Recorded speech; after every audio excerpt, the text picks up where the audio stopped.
it is doubtful that any agreement that arises is going to be significantly different or a significant improvement from the deal that we had in the first place. Is there a sense that many Israelis in and outside the government actually agree with Mr. Obama? This is likely to be just like the old deal, which Israel didn't like the first time around? I think that's sort of dawning on the Israeli public and Israeli politicians. We've even seen some of the pro-Netanyahu right-wing media start criticizing not only the deal, but also President Donald Trump as well, which would have been unthinkable just a few months ago or just a few weeks ago during the war.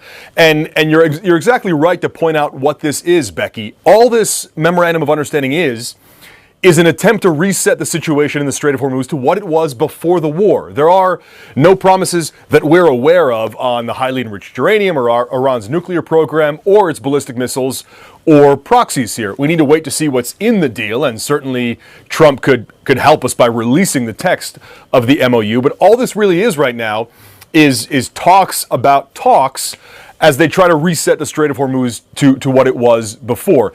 It's also worth pointing out that Trump has repeatedly boasted about Iran not having a nuclear weapon under his agreement. Well, if you look at the language of the Iran nuclear deal under former President Barack Obama, the JCPOA, that's provision 3 under the preamble and general provisions that Iran will not have a nuclear weapon. This isn't some new thing that Trump has discovered. It is exactly what was in the Obama-era nuclear deal. In the whole history of the Revolutionary Republic, 47 years, they've only made a fundamental compromise and come to a fundamental conclusion on something twice, ending the 8 years of the war with Iraq, and then the nuclear agreement with the Obama administration, which took us 2.5 years to get to. And so I think what we've seen is, President Trump has taken an off-ramp. Maybe he was tired of all that winning. The question is this off-ramp to a rest stop, which seems the most likely thing? Is it to some kind of destination, or is it to some kind of dead end? And the challenge he has is he's really put himself into a corner over the last few weeks that's going to be very hard to get out of. And you don't think he can restart the war? Because that is an option, right? It is an option, but my sense of this has been that the president has had two guardrails on what he's done. Markets and munitions. Very sensitive to markets, understandably. Price of oil, gasoline, natural gas, fertilizer, the bond market, the stock market, etc. That's one guardrail. The other guardrail has been munitions, our supply of both offensive and defensive munitions. And these, in some cases, are significantly depleted, such that our deterrence is diminished, including with regard to China. But the other problem is this, Fareed. You can have a tactical success, which on one level, clearly we've had. The military as always does a brilliant job prosecuting its target lists, doing remarkable things. But you have tactical success and strategic failure, or at least strategic setback, because what are we left with at the end of this? We're left with a regime that's still in place with a younger, albeit maybe injured Ayatollah. We're left with Iran still holding on to the highly enriched uranium that it had before, as well as centrifuges that it can spin up. We're left with an Iran that is battered, still has missiles, fewer, but it can rebuild the production capacity. And of course, critically, a new huge advantage, the Strait of Hormuz, something that didn't exist before. Both Iran and the United States and others always came up to the line about the Strait of Hormuz many times in the past. There was always this question mark, and we always factored in what might Iran do in the Strait to make life really difficult. It never got to that. The Iranians never pulled the trigger on the Strait because they thought that would invite an existential crisis and threat from the United States and others, Israel. And we always were very careful to make sure that we push things, but not so far that the Strait would be endangered. Now, break glass moment. That's happened. The net result is Iran emerges with tremendous leverage. And so I think the issue is this. The president has to decide whether he wants to, if there's no durable agreement reached in 2 weeks, either, as you said, go back to war, and that means, what does that mean? An escalation of air power, ground troops, highly risky, highly costly, or is there some kind of negotiation, and a negotiation that probably has to give something to the Iranians, including the possibility of continuing to collect tolls in the Strait of Hormuz and enriching themselves in the process, maybe sanctions relief. And that's why I say this looks right now like tactical success, but strategic failure. So let's talk about those negotiations, because you have spent a long time. You were part of the JCPOA, the right. Obama nuclear deal. You tried to negotiate with them afterwards. During Biden, you tried to get them back into the deal. The Trump administration's position is no enrichment. Now, this is for a long time been the sticking point. The Iranians say we have a right to enrichment. We are signatories to the NPT.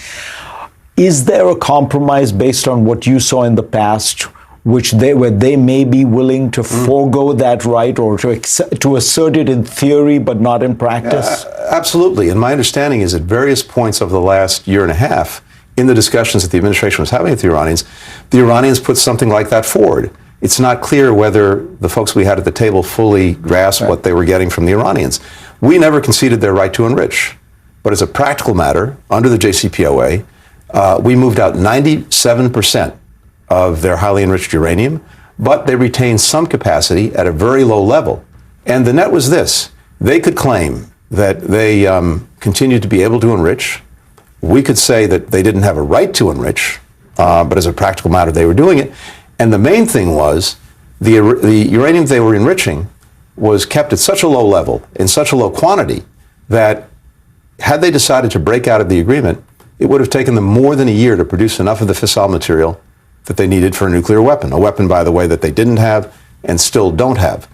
But the point is this, and you're right, yes, you could come to an agreement that gave the Iranians, in a sense, as a practical matter, the ability to continue enriching at very low levels with a very small stockpile, doesn't concede the right, but gives them a face saver. How did the Obama administration view this that you think is fundamentally different from the way the Trump administration is viewing it? Because you were both concerned with Iran's nuclear program and determined that it did not have a nuclear weapons program. Well, I think what is clearly different is we determined that of all the various things Iran does, its support for proxies, its ballistic missile program, the nuclear program was the top priority and really the kind of existential threat to nuclear nonproliferation and to kind of U.S. interests around the world. But that essentially there are only two ways of dealing with that problem. One is a diplomatic solution in which you don't get everything you want, but you have sufficient restrictions on the program and inspections, and you're shipping the stockpile of enriched uranium out of the country. Or the other is to use military force against the nuclear program that we saw as a slippery slope into a quagmire of conflict. Sanctions alone, which some people presented as the third way, was not going to cause the Iranians to abandon their program. Ultimately, it's a deal or it's a war. And when you concluded the JCPOA, the so-called Obama nuclear deal, there are a lot of people now who say the Iranians cheated on that deal. What is your response? Well, factually, they did not cheat. They were in compliance with the deal. When Donald Trump pulled out of the deal in 2018, his own intelligence community and most of his own national security team concluded that Iran was complying with the terms. And we know that because there was verification measures. They were shipping their stockpile out of the country, as Trump is trying to get done now. They had dismantled the core of their plutonium reactor. That was verified. They had drawn down the number of centrifuges that they're operating, put them under lock and key under international supervision. There were international inspections into all the different components of that program. So, look, it doesn't mean the deal was perfect, but it is the case that they were complying with it. And that compliance assured us that they did not have the capacity to build a nuclear weapon or even to accumulate enough fuel for a nuclear weapon. I think the imperfections of the deal do not mean that they weren't complying. And frankly, the entire world was in that deal. The permanent 5 members of the UN Security Council were in on that deal. So it had the backing of international law through UN Security Council resolutions as well. And my understanding, and my sources at the time, I remember asking, Israeli intelligence also believed it was complying with the deal. That's right. It was always a bit of a discordance between the Israeli political leadership and, the Israeli security establishment. Not to say that the security establishment thought the deal was perfect, but they did think that it was doing what it was intended to do, which was giving us assurance that they weren't pursuing a nuclear weapon. Look, Bibi Netanyahu never wanted the deal to happen in the first place. He made versions of the same presentation that he apparently gave Donald Trump about the need to use military force. That was a source of great tension, as you remember, Fareed, between him and President Obama.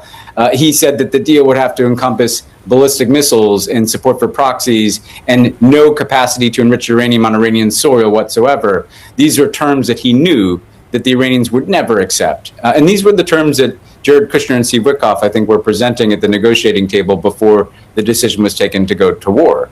And so you always heard an opposition to any kind of diplomatic agreement from the Israeli prime minister while we were there. We made a decision to not listen to him, not take his advice, not follow him into a military action that would lead to the kind of war we're seeing today.